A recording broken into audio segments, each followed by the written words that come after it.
Well, you know, the work of a transportation commissioner isn't just about stop signs and traffic signals. It involves the design of cities and the design of city streets. Streets are some of the most valuable resource that a city has, and yet it's an asset that's largely hidden in plain sight. And the lesson from New York over the past 6 years is that you can update this asset. You can remake your streets quickly, inexpensively. It can provide immediate benefits, and it can be quite popular. You just need to look at them a little differently. This is important because we live in an urban age. For the first time in history, most people live in cities, and the UN estimates that over the next 40 years, the population is going to double on the planet. So the design of cities is a key issue for our future.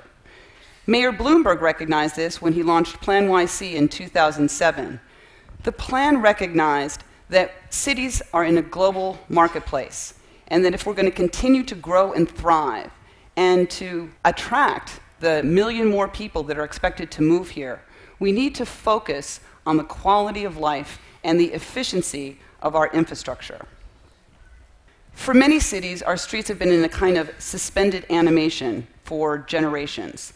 This is a picture of Times Square in the 50s. And, you know, despite all of the technological innovation, cultural changes, political changes, this is Times Square in 2008. Not much has changed in those 50 years. So we worked hard to refocus our agenda, to maximize efficient mobility, providing more room for buses, more room for bikes, more room for people to enjoy the city, and to make our streets as safe as they can be for everybody that uses them. We set out a clear action plan with goals and benchmarks. Having goals is important because if you want to change and steer the ship of a big city in a new direction, you need to know where you're going and why. The design of a street can tell you everything about what's expected on it. In this case, it's expected that you shelter in place. The design of the street is really to maximize the movement of cars, moving as quickly as possible from point A to point B, and it misses all the other ways that a street is used. When we started out, we did some early surveys about how our streets were used, and we found that New York City was largely a city without seats. You know, pictures like this, people perched on a fire hydrant, not the mark of a world-class city. It's not great for parents with kids. It's not great for seniors. It's not great for retailers. It's probably not good for the fire hydrants. Certainly not good for the police department.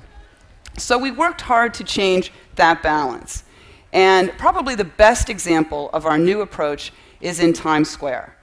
350,000 people a day walk through Times Square. And people had tried for years to make changes. They changed signals, they changed lanes, everything they could do to make Times Square work better. It was dangerous, hard to cross the street, it was chaotic. And so none of those approaches worked, so we took a different approach, a bigger approach, looked at our street differently. And so we did a 6-month pilot. We closed Broadway from 42nd Street to 47th Street and created 2.5 acres of new pedestrian space.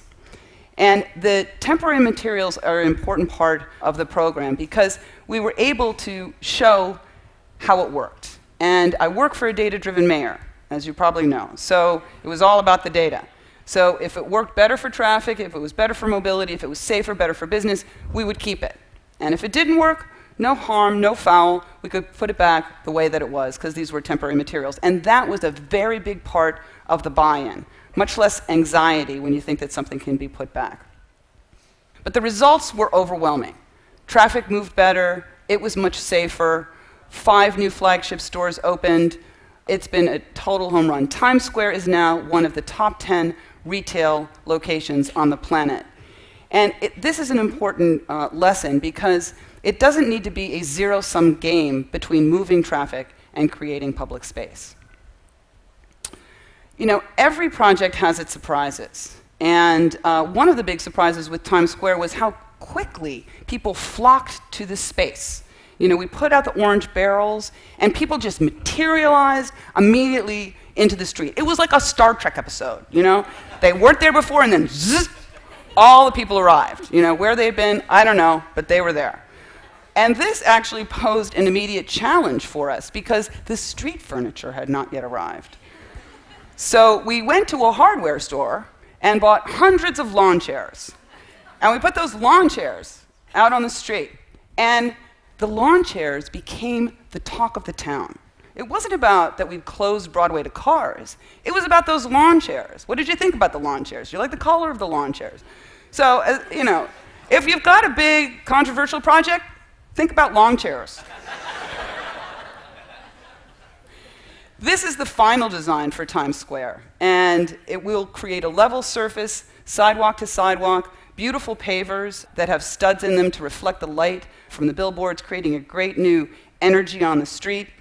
And we think it's going to really create a great place, a new crossroads of the world that is worthy of its name. And we will be cutting the ribbon on this, the first phase, this December.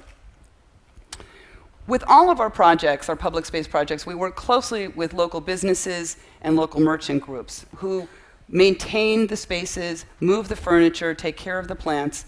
This is in front of Macy's, and they were a big supporter of this new approach because they understood that more people on foot is better for business. And we've done these projects all across the city in all kinds of neighborhoods.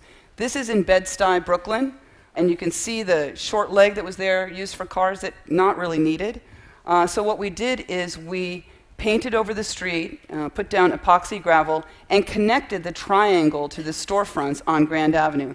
Created a great new public space, and it's been great for businesses along Grand Avenue. We did the same thing in Dumbo in Brooklyn. And this was one of our first projects that we did. And we took an underutilized, pretty dingy-looking parking lot and used some paint and planters to transform it over a weekend. And in the 3 years since we've implemented the project, retail sales have increased 172%. And that's twice that of adjacent areas in the same neighborhood. We've moved very, very quickly with paint and temporary materials. You know, instead of waiting through years of planning studies and computer models to get something done, we've done it with paint and temporary materials. And the proof is not in a computer model, it is in the real world performance of the street. You know, you can have fun with paint. All told, we've created over 50 pedestrian plazas in all 5 boroughs across the city. We've repurposed 26 acres of active car lanes and turned them into new pedestrian space. I think one of the successes is in its emulation. You know, you're seeing this kind of approach since we painted Times Square. You see this approach in Boston, in Chicago, in San Francisco, in Mexico City, Buenos Aires, you name it. This is actually in Los Angeles, and they actually copied even the green dots that we had on the streets. But I can't underscore enough how much more quickly this enables you to move over traditional construction methods. We also brought this quick-acting approach to our cycling program, and in 6 years, turned cycling into a real transportation option in New York. I think it's fair to say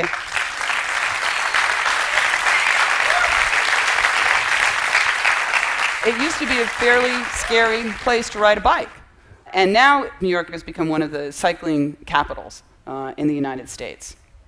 And we moved quickly to create an interconnected network of lanes. You can see the map in 2007. This is how it looked in 2013 after we built out 350 miles of on-street bike lanes. I love this because it looks so easy. You just, click it and they're there. We also brought new designs to the street. We created the first parking-protected bike lane in the United States. We protected bikers by floating parking lanes, and it's been great. Bike volumes have spiked. Injuries to all users, pedestrians, cyclists, drivers, are all down 50%. We've built 30 miles of these protected bike lanes, and now you're seeing them pop up all over the country.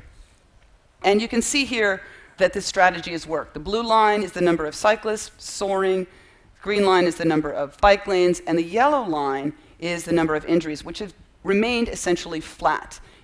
After this big expansion, you've seen, no net increase in injuries. And so there is something to that axiom that there is safety in numbers.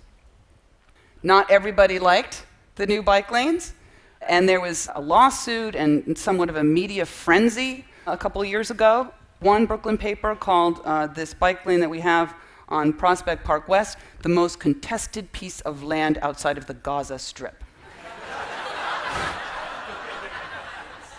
And this is what we had done. So if you dig below the headlines, though, you'll see that the people were far ahead of the press, far ahead of the politicians. In fact, I think most politicians would be happy to have those kind of poll numbers. 64% of New Yorkers support these bike lanes. This summer, we launched City Bike, the largest bike share program in the United States, with 6,000 bikes and 330 stations located next to one another. Since we've launched the program, 3 million trips have been taken. People have ridden 7 million miles. That's 280 times around the globe. And so with this little blue key, you can unlock the keys to the city and this brand new transportation option.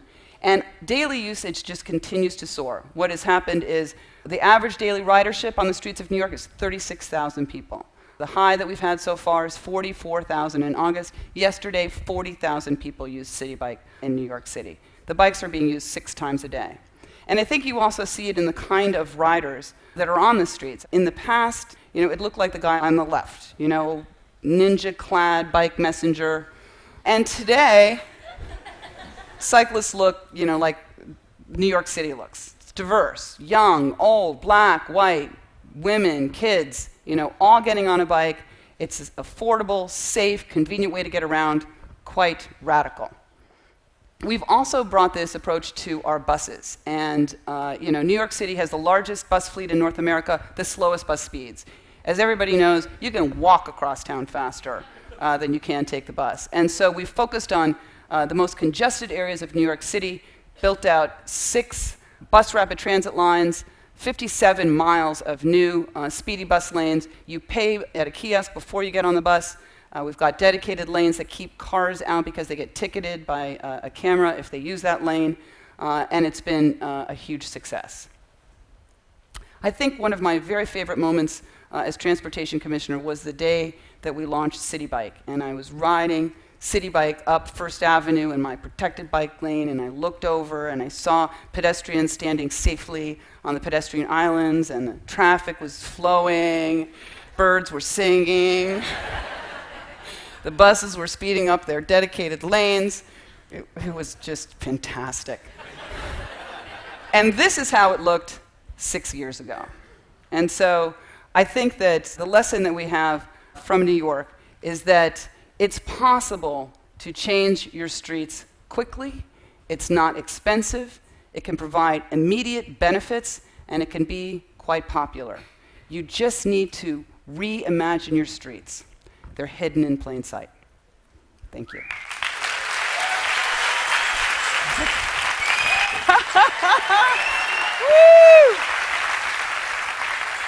Woo!